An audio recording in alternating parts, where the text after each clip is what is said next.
va demander à Bernadette si elle veut bien prier pour introduire ce culte. Alléluia. Mais merci Seigneur, que ta grâce soit sur nous en ce moment précieux que nous passons ensemble. Nous t'accordons toute notre reconnaissance, Seigneur. Merci parce que nous sommes à toi dans ce court instant qui se prolonge. Père, nous te bénissons, nous te rendons grâce. Merci pour ce culte. Merci pour les prières de chacun qui vont être élevées. Merci parce que ce jour est le jour que tu as fait. Oui. Père, merci pour tout, en tout et pour tout. Père, je te rends grâce et je te loue, et nous te louons chacun ce matin. Merci pour les prières inspirées. Merci pour la parole inspirée, Seigneur. Merci parce que tu es là et nous t'aimons, Jésus. Amen. Amen. Amen, amen. Merci, Bernadette. Je voudrais Gloire vous à Dieu. demander de prendre le psaume 34 et on va lire chacun quelques versets jusqu'à la fin. Le psaume 34. Alors, tu regardes ça. Psaume 34. Oui. Je démarre. Attends, vas-y. Je bénirai l'Éternel en tout temps. Sa louange sera toujours dans ma bouche. Que mon âme se glorifie en l'Éternel. Que les malheureux écoutent et se réjouissent. Exaltez avec moi l'Éternel. Célébrons tous son nom. Quelqu'un reprend? J'ai cherché l'Éternel et il m'a répondu. Il m'a délivré de toutes mes frayeurs. Quand on tourne vers lui les regards, on est rayonnant de joie et le visage ne se couvre pas de honte. Quand un malheureux crie, l'Éternel entend et il le sauve de toutes ses détresses. L'ange de l'Éternel campe autour de ceux qui le craignent et il les arrache au danger. Goûtez et voyez comme l'Éternel est bon. Heureux l'homme qui cherche refuge en lui. Amen. Amen. Version Chouraki, frémissant d'Adonai, vous, c'est consacré. Non, rien ne manque à ces frémissants. Les lionceaux dépourvus sont affamés, les chercheurs d'Adonai ne manquent d'aucun bien. Alléluia. Venez, mes fils, écoutez-moi. Je vous enseignerai la crainte de l'Éternel. Quel est l'homme qui aime la vie? Qui désire la prolonger pour jouir du bonheur? Préserve ta langue du mal et tes lèvres des paroles trompeuses. Éloigne-toi du mal et fais le bien. Recherche et poursuis la paix. Les yeux de l'Éternel sont sur les justes et ses oreilles sont attentives à leurs cris. L'Éternel tourne sa face contre les méchants pour retrancher de la terre leurs souvenirs. Ils crient, Adonai entend et les secourt de toute leur détresse. Adonai, proche des cœurs brisés, sauve des souffles contrits. Beaucoup de malheurs atteignent le juste, mais l'Éternel l'en délivre toujours. Il garde tous ses os, aucun d'eux n'est brisé. Mais le malheur fait mourir le méchant, les ennemis du juste sont condamnés. L'Éternel délivre l'âme de ses serviteurs, et tous ceux qui l'ont pour refuge échappent au châtiment. Amen. Amen. Amen. Amen. Quand on lit ça, on réalise que quelles que soient les épreuves par lesquelles nous pouvons passer, quelles qu'elles soient, ça ne peut pas effacer les promesses de Dieu. Ces promesses restent éternelles. Amen. Amen. Alléluia. J'aimerais partager avec vous une pensée qui m'est venue en écoutant la prière de Bernadette qui parlait de son chemin, de son cheminement et de notre cheminement à tous. Nous avons tous, c'est vrai, un chemin, un cheminement différent, celui qui nous est propre, qui fait partie de notre vie. Et j'ai repensé en l'écoutant à cette parole de Jean, dans la troisième lettre de Jean. On en avait parlé en début d'année, où Jean s'adresse à l'ancien, à Gaius, celui qu'il aime en vérité. Et il lui dit, aimé, à tout propos, je prie pour que tu progresses et sois en bonne santé comme ton être même progresse. Vous connaissez plus cette version dans Je prie que tu prospères comme prospère l'état de ton âme. Et si vous vous souvenez, on en avait parlé en début d'année, il y a une autre traduction qui est Je souhaite donc progresser et prospérer, mais aussi que ton voyage réussisse. De quel voyage s'agit-il? C'est évidemment notre voyage, notre pèlerinage sur cette terre. Et en repensant à cette parole, je lisais il y a quelques jours dans la Genèse quand Abraham envoie son serviteur pour choisir une épouse à Isaac. Hmm. Et ce serviteur, quand il a trouvé l'épouse, il raconte au père de l'épouse, donc, et il lui dit, alors attendez, il faut que je retrouve, c'est en Genèse 24, il raconte, il lui dit que son maître lui a dit, Adonai enverra son messager avec toi, il fera triompher ta route. Ça, c'est la version Chouraki. La version Zadok Khan dit Hachem, dont j'ai toujours suivi les voies, placera son envoyé à tes côtés et il fera prospérer ton voyage. Et la Bible juive dit Adonai, en présence de qui je vis, enverra son ange avec toi pour faire réussir ton voyage. Il y a une dimension dans le voyage sur cette route qu'on n'a peut-être pas pris en compte, c'est qu'il dit qu'il envoie son messager avec toi. Un messager, c'est aussi un ange. Ouais. Un messager, c'est l'ange. Et le ministère des anges, on le dit hein, de temps en temps, parce que c'est un ministère auquel on ne fait pas forcément directement appel ou duquel on ne se souvient pas, mais il est très clair que sur ce chemin sur lequel nous sommes, Adonai enverra son messager avec toi, il fera triompher ta route.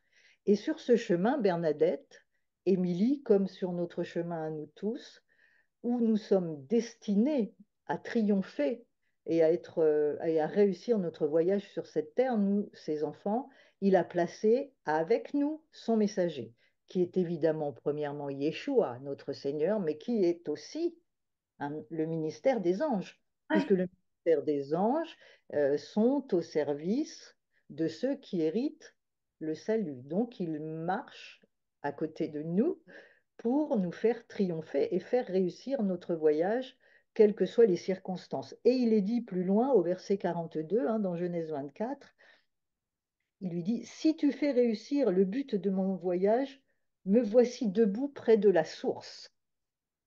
Il n'est pas positionné n'importe où, mais debout près de la source, qu'est-ce que c'est? C'est qu'il se tient debout, devant, près de la source, c'est-à-dire à côté de la parole, à côté de la source d'eau vive. Et ça, c'est la condition pour réussir notre voyage, c'est de toujours nous tenir postés à côté de la source d'eau vive. Voilà.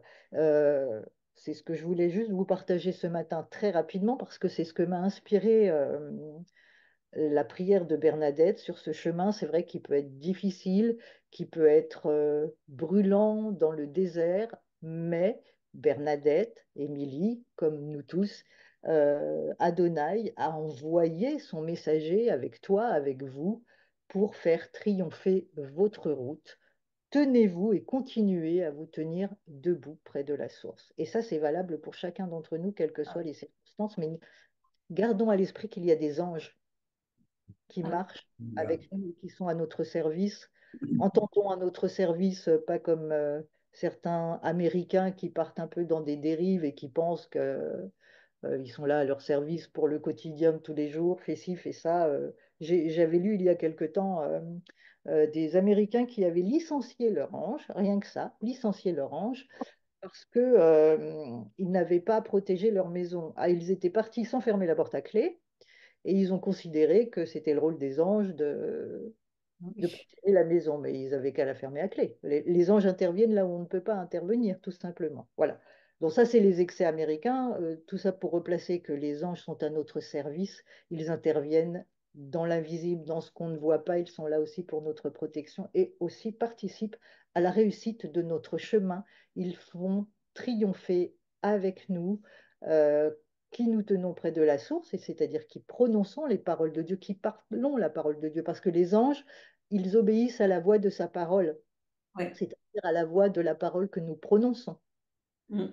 Donc prononçons des paroles de vie, des paroles de foi, euh, et nous triompherons parce que les anges sont là, le Seigneur est là pour faire triompher notre route, notre voyage sur cette terre, et quelles que soient les circonstances et les choses que nous pouvons rencontrer, l'adversité, nous sommes là, et tout a été fait pour que nous triomphions lors de notre voyage sur toute la route que nous traversons jusqu'à ce que le Seigneur vienne nous chercher. Voilà. C'est juste une pensée que je voulais partager, que m'a inspiré la prière de Bernadette. Mais c'est une bonne pensée, parce que nous en faisons l'expérience. Chaque fois que nous prenons la route, nous prions toujours en disant, Seigneur, tu marches devant nous et nous roulons derrière toi. Tes anges, nous te prions, Père, d'envoyer tes anges autour de notre véhicule. Et il y a des moments où on voit des choses sur la route, on dit, Seigneur, merci parce qu'on est vraiment protégé. Je parle de la route parce qu'on bouge beaucoup en ce moment, Oui. mais c'est pour dire, dans chaque chose de la vie, je sors de chez moi, j'ai des escaliers, j'ai 18 escaliers à descendre, mais je vous assure que je prie quand j'ouvre la porte. Merci Seigneur, tu me gardes. Merci Seigneur, tes anges sont autour de moi. Je parle et souvent, je demande à Dieu d'envoyer les anges à la rescousse pour nous aider, pour être là. Et c'est important de le faire. C'est important. Et d'où Et on l'importance. peut passer par, quel que soit, je le disais tout à l'heure, quelles que soient les épreuves que l'on peut passer, les promesses de Dieu restent efficaces. Amen, Elles amen. ne s'effacent pas. Elles sont Amen. éternelles. Et la parole est dans notre bouche. Et Valérie. La parole est dans notre Amen. Amen. bouche. Les anges obéissent à la voix de sa parole. Et la voix de sa parole, comment est-ce qu'ils l'entendent? Par notre bouche. Notre bouche. Exactement. C'est ce qui les met en action.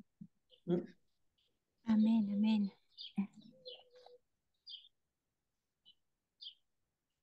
J'avais, pendant ce temps de prière et d'introduction, j'avais devant mes yeux l'autel. Et comme je l'ai déjà dit, lorsque Jésus est venu dans ma vie, lorsqu'il est entré dans ma vie, la première chose qu'il m'a montrée et que j'ai vue, c'était cet autel en pierre brute et le sang de Jésus qui coulait de cet autel et qui venait entourer mon corps avec cette parole, je te purifie, par 3 fois. J'ai pu entendre audiblement pour la première fois. Mais j'insiste sur l'aspect de l'autel. C'est ce que le Seigneur me rappelait et je voyais dans chaque demeure que nous représentons ici, je voyais cet autel et je demandais au Seigneur, qu'est-ce que cela veut exprimer? C'est l'autel de la prière. Et cet autel, en fait, j'ai vu la parole sur l'autel. Amen. Et si vous mettez chaque jour vos requêtes de prière dans votre Bible comme étant votre autel, Ouais. et ça rejoint ce que tu viens de dire, chérie, et ça rejoint ce que Valérie exprime, si vous mettez votre foi en action, en mettant les requêtes dans votre Bible, là où il y a une promesse, croyez que vous l'avez reçue et vous le verrez s'accomplir. Tout comme Abraham a posé son fils, le fils de la promesse, sur l'autel, sur l'ordre de Dieu, prêt à le sacrifier, sur l'ordre de Dieu. Et là, l'ange est intervenu et il a pu entendre, maintenant je sais que tu crains Dieu. Et la provision était là à côté. Donc, quand on exprime les promesses de Dieu, on les exprime certes pour soi-même, mais aussi pour nous tous qui sommes là, réunis autour de cet autel, autour de la parole. Et c'est là que l'Esprit de Dieu, dans son œuvre charismatique,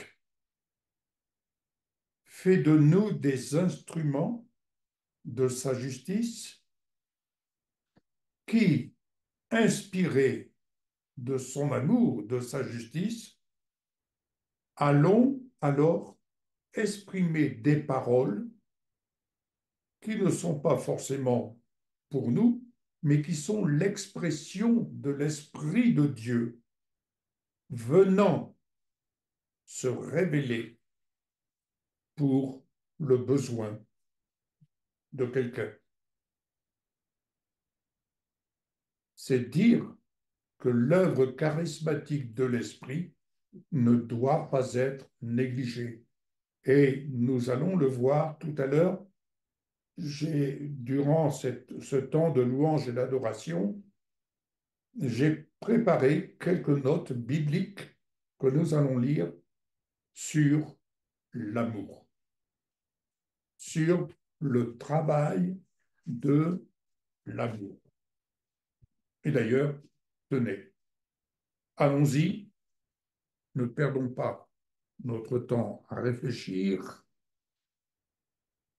Venez avec moi, prenez votre Bible et nous allons lire quelques passages. Ce ne sera pas long. Je vais introduire par cette parole dans le livre des Proverbes, chapitre 10, à partir du verset 6 à 12. Il y a des bénédictions sur la tête du juste, vivant par la foi. Il y a des bénédictions sur la tête de Bernadette, d'Émilie, Valérie, Luciana, Josiane, Emmanuel, Mireille, Samuel et sur nous-mêmes. Mais la violence qui couvre la bouche des méchants dans ce monde, la mémoire du juste, votre mémoire est en bénédiction. Mais le nom des méchants tombe en pourriture. Celui qui est sage de cœur reçoit les préceptes. Il reçoit l'inspiration. Il reçoit le conseil. Il reçoit la révélation. Mais celui qui est insensé des lèvres court à sa perte. Celui qui marche dans l'intégrité marche avec assurance. C'est-à-dire celui qui marche dans l'intégrité à la lumière des promesses de Dieu ne se pose pas des questions pourquoi, comment, il marche avec assurance, sachant qu'il va à la rencontre de ce que le Seigneur a préparé pour lui, à savoir la solution que le Seigneur a préparée pour un problème qui se pose à lui. Verset. Verset 9. Mais celui qui prend des voies tortueuses sera découvert. Celui qui cligne des yeux est une cause de chagrin, et celui qui est insensé des lèvres court à sa perte. Le juste qui vit par la foi ne dit pas n'importe quoi, n'importe comment. Il ne parle pas comme un insensé. Au contraire, il tient son corps en bride et surtout, il veille sur ce qu'il dit. C'est une source de vie. Car, verset 11, la bouche du juste est une source de vie. La bouche du juste est une Amen. source de vie parce qu'il s'attache aux promesses du Seigneur. Il s'attache à l'arbre de vie et il parle la vie pour le bien de son âme. Quand il est dit, tu aimeras ton prochain comme toi-même. Permettez que je traduise. La bouche du juste est une source de vie parce qu'il parle les paroles de vie pour lui-même, de telle sorte qu'il est en capacité de parler des paroles de vie pour les autres. Est-ce que vous comprenez? Et l'homme ne peut donner aux autres que ce qu'il a reçu du ciel. L'homme ne peut donner aux autres que ce qu'il cultive dans sa vie comme venant du ciel. Ainsi, la haine excite des querelles, mais l'amour, alléluia, l'amour couvre toutes les fautes. Point. Amen. Alors, Proverbe 17, verset 9. Quelqu'un peut-il lire ce verset? Proverbe 17, verset 9. Celui qui couvre une faute cherche l'amour, et celui qui la rappelle dans ses discours divise les amis. Celui qui couvre une faute par des paroles de vie, la bouche du juste est une source de vie. Celui qui couvre une faute en parlant les paroles de vie cherche l'amour. Il favorise l'amour du Père. Cantique 1er, verset 2. Nous n'y allons pas souvent dans ce livre, et pourtant, c'est le livre de l'amour. Allez.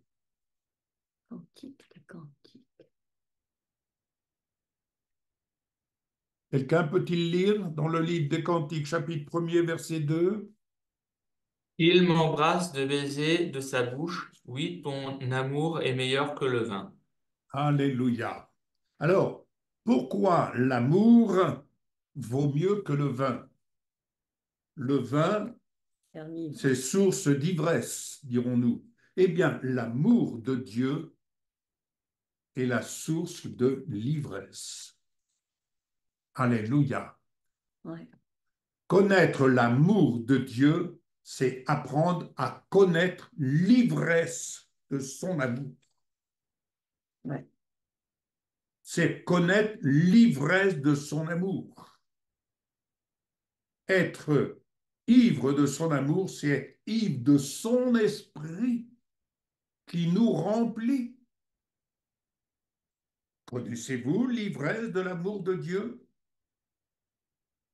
c'est pas l'ivresse imaginaire, c'est connaître l'ivresse de l'amour de Dieu. Et l'ivresse de l'amour de Dieu est un abandon total.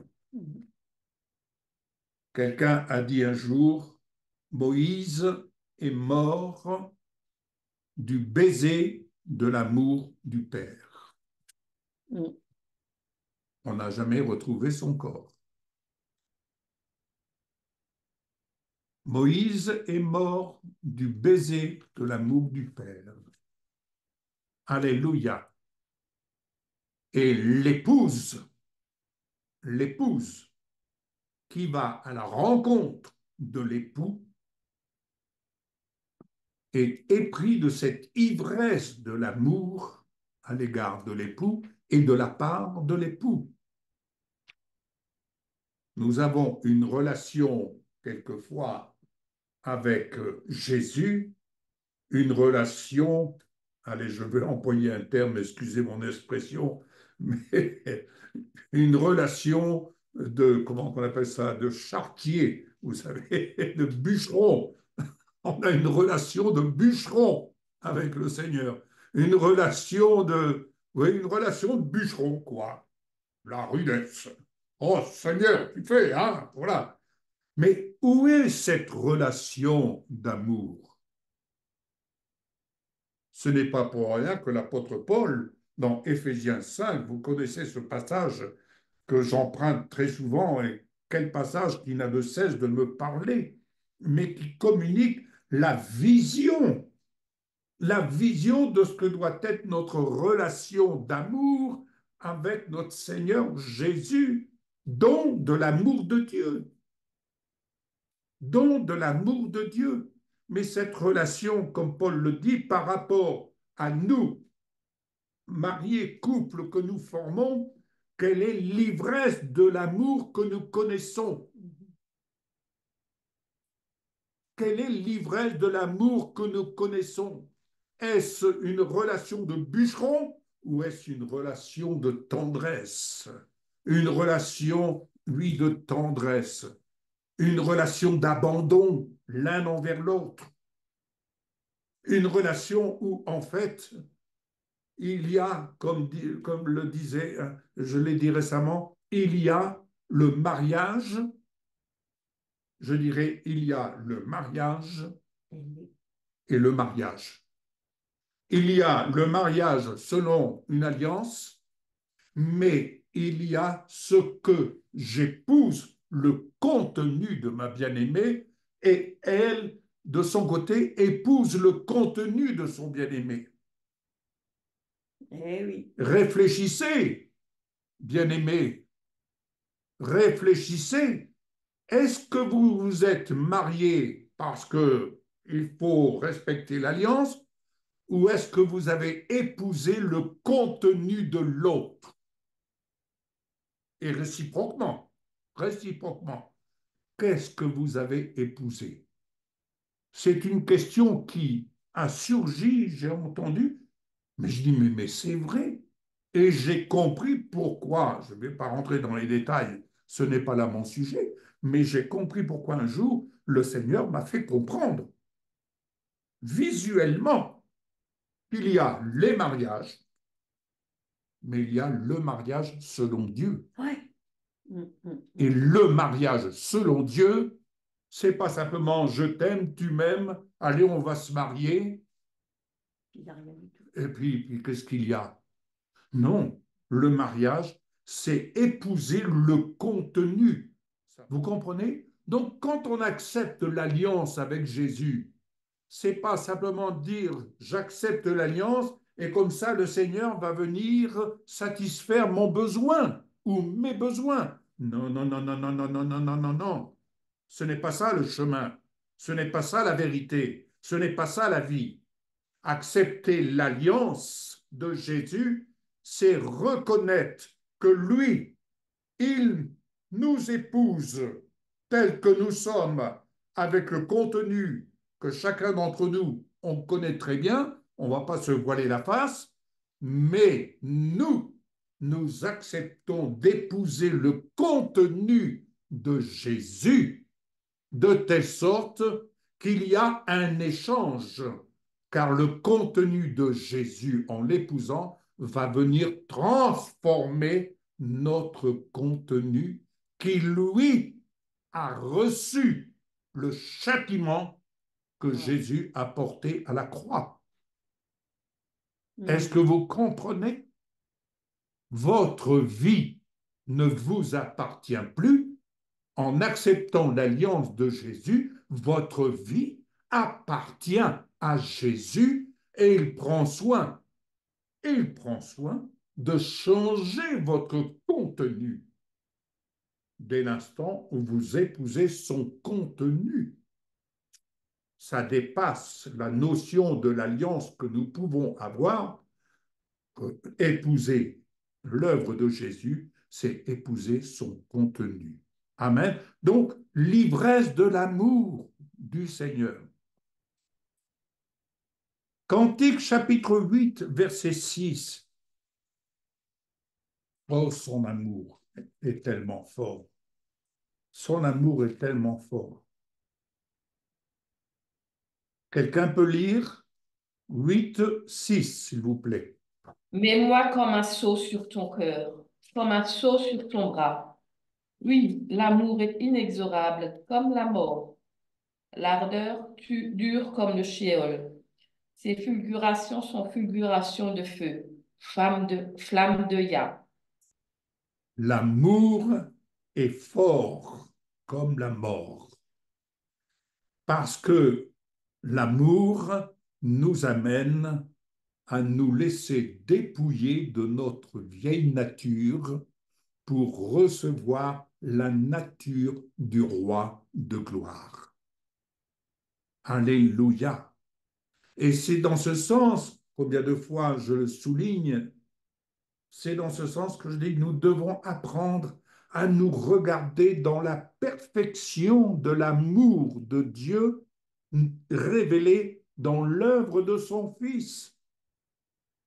Et plus nous nous attachons à regarder la perfection de son amour, plus cette dimension d'amour nous tire vers le haut, nous façonne dans l'esprit, nous transforme de gloire en gloire pour nous amener à être semblables à l'image du Fils premier-né.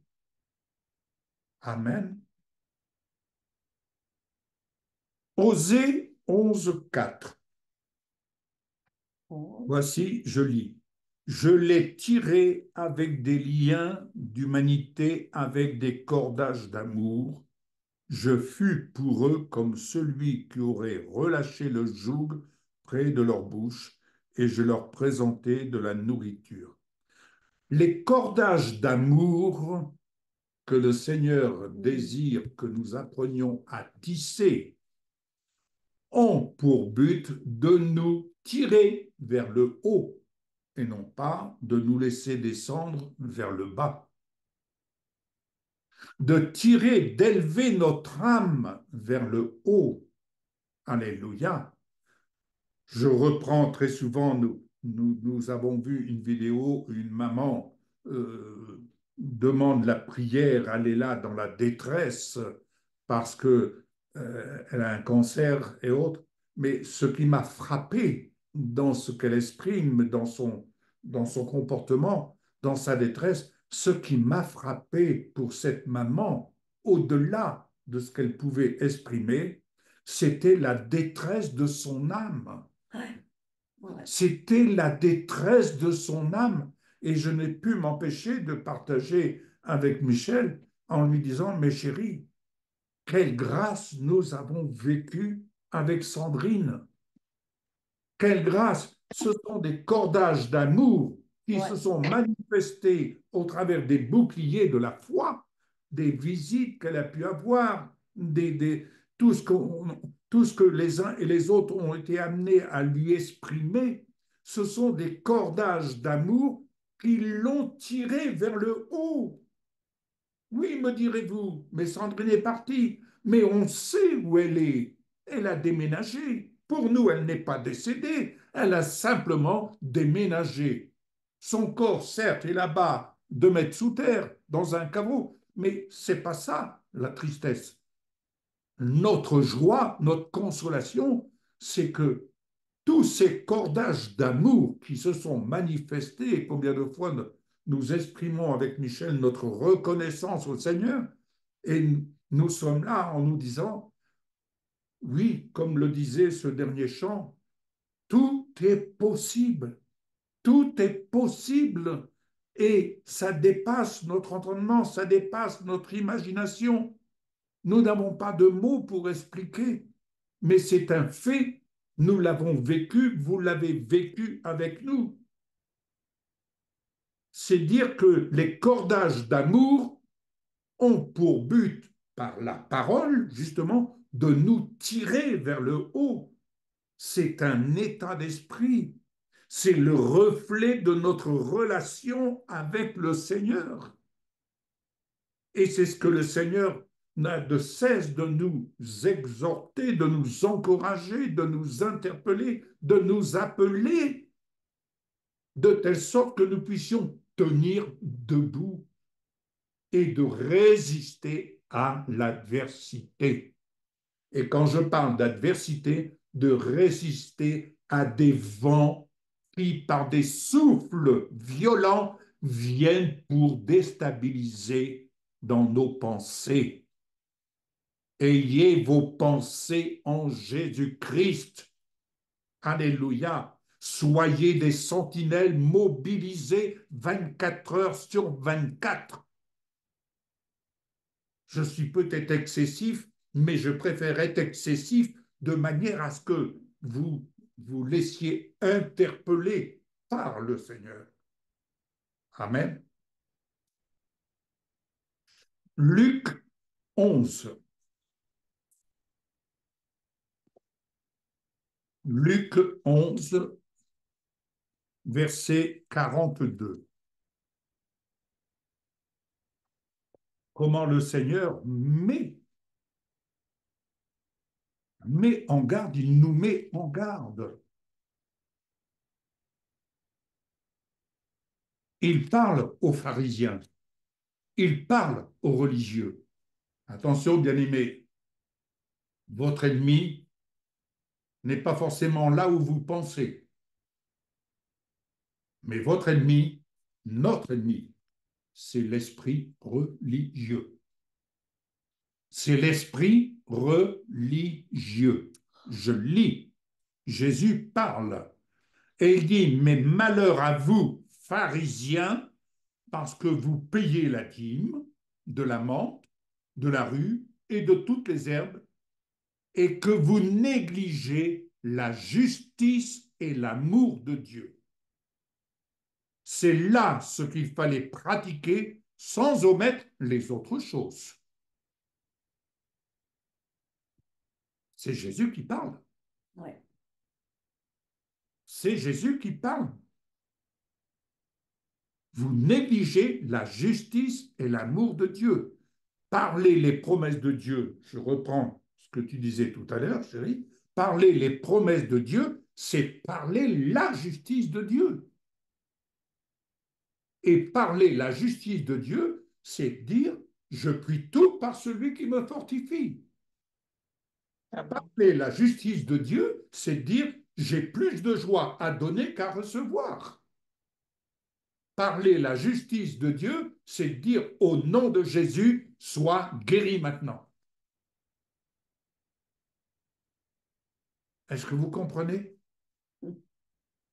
C'est ce qui s'est passé. Excusez toujours de prendre pour référence ce que nous avons vécu et que vous avez soutenu vous-même par vos prières, ce qu'a traversé Sandrine, mais on ne peut que constater, je dirais, cette traversée qui, immanquablement, a laissé des traces merveilleuses dans notre vie et dans la vie des autres. C'est quelque chose qu'on ne peut pas effacer de notre mémoire. Pourquoi? Parce que nous avons parlé la justice de Dieu. Et la justice de Dieu soutenue par l'amour venant d'en haut. Alléluia. Et ce n'est pas parce qu'on est en salle Zoom dispersée et autres. Comme l'autre jour, j'entendais quelqu'un qui écrivait plus ou moins quelque chose de négatif, qui pour lui, être chrétien, il fallait être à l'église. Excusez du peu, je ne peux pas accepter cela. Je ne peux pas accepter cela. C'est dire que ceux qui sont en prison, par exemple, qui n'ont pas d'église, comme on l'entend, sont perdus. Eh bien non. L'église, c'est nous. L'Église, c'est chacun d'entre nous, pierres vivantes, qui sommes en action. Amen. Il ne faut pas accepter ces mensonges. Ça, ce sont des mensonges de l'adversaire. Alléluia. Jean 13, verset 34, bien-aimé.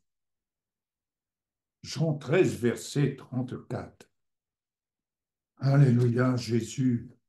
Jean 13, verset 34, qui nous dit ceci. Je vous donne un commandement nouveau. Oui.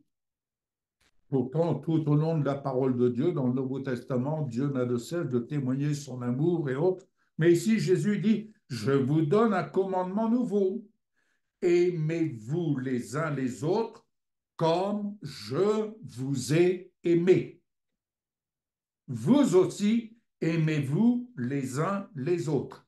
À ceci, c'est un verset qu'on a lu, moi c'est souligné dans ma Bible, mais le Seigneur lui plaît de nous rappeler cela. À ceci, vous tous connaîtront que vous êtes mes disciples, si vous avez de l'amour les uns pour les autres. Et voilà. Alléluia. Si vous avez de l'amour les uns pour les autres. Mais cet amour se manifeste selon l'Esprit dans son œuvre charismatique. Dans son œuvre charismatique. Pour vous montrer un exemple de l'œuvre de l'Esprit de Dieu, me faut-il rappeler un exemple parmi tant d'autres dont nous avons eu la grâce de Dieu de vivre, mais je le rappelle ici pour rafraîchir la mémoire des uns et des autres. Quand nous étions à Vichy, il est arrivé que nous avons reçu, et c'était la période où Michel se trouvait, était hospitalisé durant deux mois. Et est arrivée une facture de timbre de 3000 francs à l'époque, facture de timbre pour l'œuvre. Et tenez-vous bien, par prélèvement. Vous savez ce que cela implique. Il n'y avait pas de rentrée d'argent sur le compte de l'œuvre. Et la veille, il fallait à toute fin que j'aille déposer de l'argent. Et je n'avais rien. Quand je dis rien, c'était rien. Pour vous donner une image, avec Séverine, nous avons mangé pendant 15 jours des œufs. Voilà, c'était tout ce que nous avions à la maison. Mais le Seigneur de me dire, à 15 heures de l'après-midi, va à la boîte postale. Or, j'avais été à la boîte postale dès 8 heures pour retirer le courrier. Oh, il y avait du courrier, mais comme on dit, le chat était maigre. Hein, vous connaissez l'expression. Et à 15 heures, le Seigneur me renvoie. Mais je peux vous assurer, d'habitude, je prends la voiture, mais là, je suis allé à pied. Et je marchais un peu comme, vous savez, ces gens qui marchent avec des petits pas, là. Hein. Je marchais, non pas avec prudence, mais si je pouvais faire marche arrière, j'aurais fait marche arrière. Mais il fallait. Et j'arrive sur les parvis de la poste de Vichy, le Seigneur de me dire, va à la boîte postale. Et là, je commence à discuter. Mais Seigneur, ça ne sert à rien que j'aille à la boîte postale. J'y étais ce matin. Va à la boîte postale. Je suis rentré dans là où il y a les boîtes postales. Et j'ouvre la boîte, il y avait un petit papillon bleu. Un mandat télégraphique était arrivé 1 heure auparavant. Un mandat d'une somme de 3000 francs exactement, venant d'une veuve à Libreville. Est-ce que vous comprenez comment l'Esprit de Dieu peut nous amener à vivre d'une façon charismatique l'œuvre de l'amour de Dieu? J'ai pu déposer l'argent. C'est la seule offrande que j'ai reçue qu'on a reçue de cette personne. J'en ai pas reçu d'autres par la suite. Ne me demandez pas pourquoi. Ça, c'est l'œuvre, le témoignage charismatique de l'action de l'Esprit de Dieu. Est-ce que nous sommes remplis de l'œuvre charismatique qu'opère le Saint-Esprit? Ou est-ce que nous avons enterré cela? N'est-il pas nécessaire de se dire, il s'agirait peut-être de se réveiller et de réveiller, que l'Esprit de Dieu réveille en nous son œuvre charismatique au-delà de tout ce qu'on peut entendre, de rechercher des solutions et autres, que l'œuvre charismatique avec l'Esprit de Dieu soit réellement une fusion entre nous et lui. C'est une fusion d'amour. Jean 15, 12, 17. Jean 15, 12, 17. Je lis. C'est ici mon commandement. Jésus parle. Entendez Jésus. Aimez-vous les uns les autres comme je vous ai aimé. Il n'y a pas de plus grand amour que de donner sa vie pour ses amis. Que puis-je donner? Je ne peux donner que ce que je reçois du ciel, c'est-à-dire la vie qui vient d'en haut. Vous êtes mes amis si vous faites ce que je vous commande.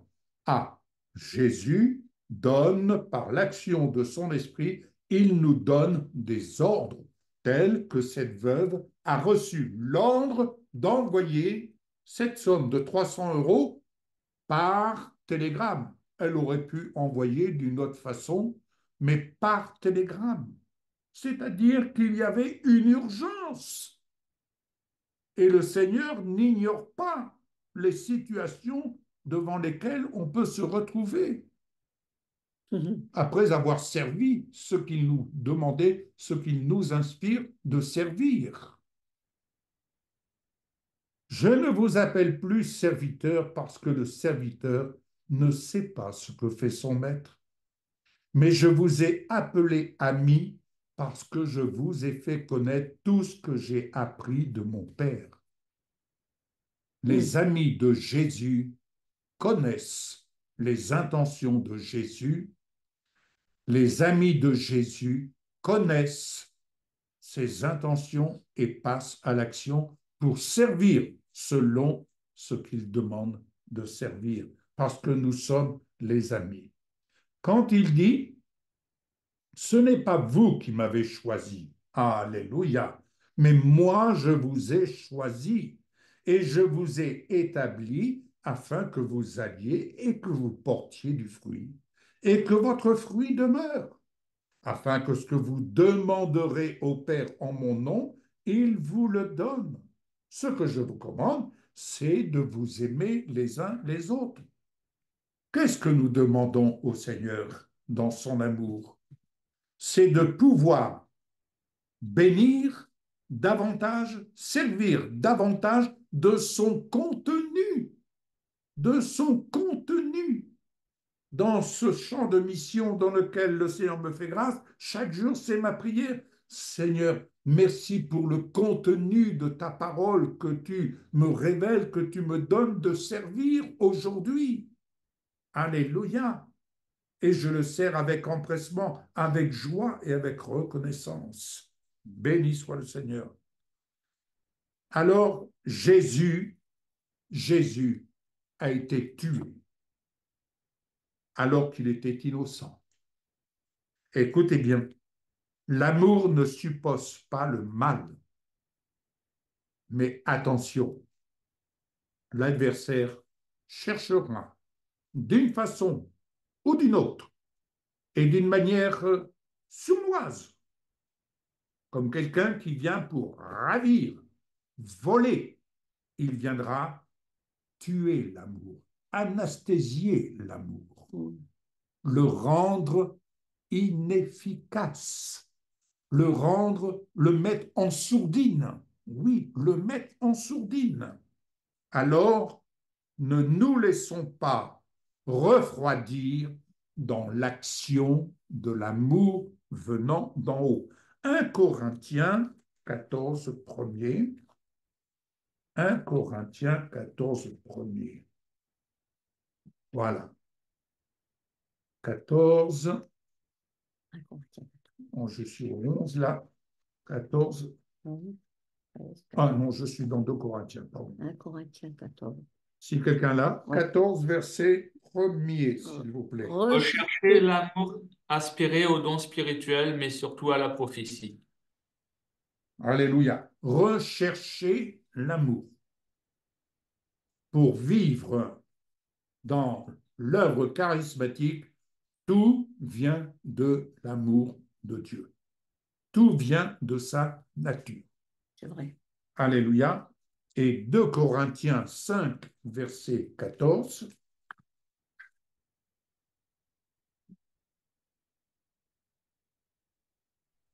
Car l'amour de Christ nous presse parce que nous estimons que si un seul est mort pour tous, tous donc sont morts. Et qu'il est mort pour tous, afin que ceux qui vivent ne vivent plus pour eux-mêmes, mais pour celui qui est mort et ressuscité pour eux. Alléluia. L'amour de Christ nous presse. Je reconnais quand j'ai lu cette parole, je dis, c'est vrai Seigneur, je comprends.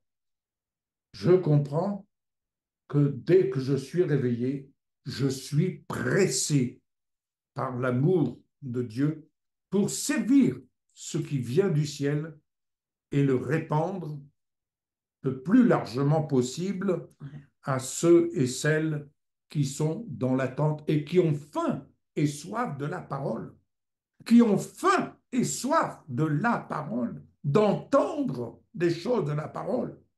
Alléluia. Quand je commence à publier ce que le Seigneur me fait grâce de publier dans le champ de mission, eh bien, quelquefois, en 5 minutes, j'ai près de 300 personnes qui sont là.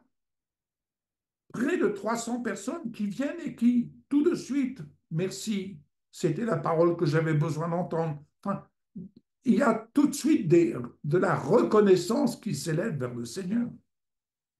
Alléluia. Éphésiens 3. Éphésiens 3, verset 17. Alléluia. Il nous est dit, alors on va lire à partir du verset 14, ce sera pour bien comprendre le texte. À cause de cela, je fléchis les genoux devant le Père, de qui toute famille dans les cieux et sur la terre tire son nom, afin qu'il vous donne, selon la richesse de sa gloire, d'être puissamment fortifié par son esprit dans l'homme intérieur, en sorte que Christ habite dans vos cœurs par la foi, étant enraciné et fondé dans l'amour. Enraciné et fondé dans l'amour. Ce n'est pas un amour cérébral, hein, c'est ce qui vient du cœur. C'est ce qui vient du cœur. Et enfin, Philippiens 1,9. Philippiens 1,9, je lis à partir du verset 6. Je suis persuadé que celui qui a commencé en vous cette bonne œuvre la rendra parfaite pour le jour de Jésus-Christ. Il est juste que je pense ainsi de vous tous parce que je vous porte dans mon cœur, soit dans mes liens, soit dans la défense et la confirmation de l'Évangile, vous qui tous participez à la même grâce que moi. Car Dieu m'est témoin que je vous chéris tous avec la tendresse de Jésus-Christ. Alléluia. Et ce que je demande dans mes prières, c'est que votre amour augmente de plus en plus en connaissance et en pleine intelligence pour le discernement des choses les meilleures, afin que vous soyez purs et irréprochables pour le jour de Christ. Amen. Et je terminerai également avec 1 Thessaloniciens, chapitre 1er, verset 3, qui dit quelque chose de très intéressant. Il dit ceci, verset 3. Alors je lis verset 2. Nous rendons continuellement grâce à Dieu pour vous tous, faisant mention de vous dans nos prières. Alléluia. Nous rappelant sans cesse l'œuvre de votre foi, mais le travail de votre amour. Ce n'est pas un amour passif, c'est un amour en action, un amour actif, un amour qui travaille selon le charisme du Saint-Esprit qui agit là où les cœurs sont disposés à faire éclater la gloire de Jésus, sous quelque forme que ce soit. Et enfin, 1 Pierre 4,7, je termine par la conclusion que nous avons lue tout à fait au début. 1 Pierre 4,7, je vais y arriver. Voilà. La fin de toute chose est proche. Soyez donc sages et sobres pour vaquer à la prière. Voyez, tout ce travail de l'amour commence par la prière. C'est-à-dire que quand ça commence par la prière, on commence à travailler à l'œuvre de l'amour de Dieu parce que nous apprenons à discerner et nous ne faisons que confesser que ce que nous percevons de l'œuvre de Dieu. La prière, comme j'aime à le dire, c'est le poumon, c'est l'oxygène de la foi, c'est l'essence même de la foi, l'espérance et l'amour en action. Ainsi, avant tout, ayez les uns pour les autres un ardent amour, car l'amour couvre une multitude de péchés. L'amour couvre une multitude de manquements. L'amour, c'est la perfection de notre vie dans le Seigneur. Amen. Voilà ce que je voulais partager, ce que j'ai reçu du Seigneur ce matin pour notre édification. Amen. Amen. Alléluia. Dans la version de Chouraki sur 1 Corinthiens 14, second traduit rechercher l'amour, Oui. mais lui traduit poursuivez l'amour. Oui. Poursuivez l'amour. Vrai, quand on est amoureux, on poursuit, on veut. Et ça me fait penser aussi à ce verset du psaume 23, oui, le bonheur et la grâce m'accompagneront tous les jours de ma vie. Mais en fait, la définition, voilà, la traduction, c'est aussi me poursuivront tous les jours de ma vie. Oui. C'est-à-dire qu'on se poursuit. Le Seigneur nous poursuit et nous le poursuivons. Et c'est ça l'amour. On se Exactement. poursuit, on se cherche parce qu'on a besoin l'un de l'autre. Comme Oui. nous avons besoin de lui, lui a besoin de notre amour. Et tu parlais du mariage tout à l'heure, mais voilà, L'amour pour Jésus et ce qu'il veut, c'est un amour librement consenti. Pas Exactement. un mariage de raison. Oui, Faut se marier, voilà, parce que la religion dit que faut, alors voilà, Seigneur, voilà. Non, oui. il veut un amour, il nous a laissé le choix parce qu'il veut un amour librement consenti, et c'est ça, le mariage. Un Amen, amen. amour librement consenti, on poursuit son amour, on le poursuit, on le désire avec zèle, et lui nous poursuit aussi. On se poursuit l'un l'autre, c'est vraiment l'image que j'ai là de cette poursuite Oui, d'amour où on a besoin l'un de l'autre. On oui, a besoin de son amour et il a besoin d'une autre aussi. Et ça, oui. faut pas l'oublier. Et puis, tu parlais de l'ivresse tout à l'heure. Ça m'a fait penser aux 120. Quand ils ont reçu l'Esprit, Exactement. les... certains disaient ils sont ivres de vin doux. Oui, oui, Ivres de l'amour, ivres de l'Esprit et ivres de l'amour. Voilà. oui. On m'a vu parce que les gens ils disaient oh, ils ont bu du vin, ils sont Voilà, ivres. c'est ça, ils sont ivres. Exactement. Merci Valérie. C'est dans l'ivresse de l'amour, de Ouais, la ouais, vie ouais. puissante. L'ivresse de l'amour. Ouais, Et voilà. ça, et l'ivresse de l'amour, justement, selon Dieu, c'est pas être là. Oui, non, c'est pas mystique, c'est pas. Non, Non, non, non, non, pas non, du non, tout. non, non, non, non, c'est tout à fait autre chose, hein. Tout Parce à que fait autre chose. c'est pas. L'ivresse de l'amour nous pousse vers Jésus, et tout comme dans un couple, l'ivresse de l'amour nous pousse l'un vers l'autre. Et quand tu dis poursuivre, combien de fois ça nous arrive? Pourtant, ici, on a juste 4 pièces, mais on se cherche. Ouais, Et là, oui. chérie, mais tu ne m'entends pas quand je t'appelle? On se poursuit Ouais. mutuellement, quoi. On se cherche. On se cherche. Vraiment de cette belle relation d'amour avec le Seigneur.